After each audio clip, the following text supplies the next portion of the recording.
Do all of the people that you've mentioned in the exempted categories have to make up their fast later on? Out of the 13 categories which I mentioned, the first 3 categories, they don't have to make up their fast later on. That is a non-Muslim, that's a person who's a minor, and a person who's insane.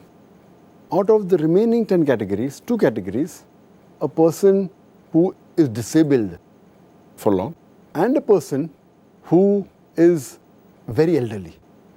These 2 people also don't have to make up for their fast, but they have to pay a ransom, the feeding of a poor person for every fast they missed.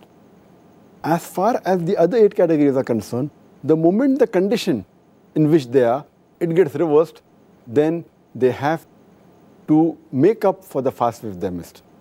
For example, in the 8 categories are, the menstruating lady, moment she finishes the menstruation, then she should make up for a fast as soon as possible before the next Ramadan.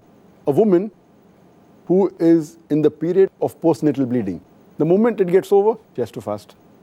If a lady is pregnant, the moment the pregnancy gets over and the postnatal bleeding gets over, then she has to fast. If a lady, the 4th category, if she's breastfeeding, after the breastfeeding is over, then she has to fast. Or a person who is sick, the moment he gets healthy, he or she has to fast. Similarly, a person who's traveling, moment he finishes his traveling, he has to fast. And a person who's taking part in jihad, fighting in the cause of Allah subhanahu wa ta'ala, moment the fight gets over, he or she has to fast. Similarly, a person who's in compulsion and is not fasting, the moment the compulsion is removed, he or she has to fast. But naturally, all these have to be done before the next Ramadan.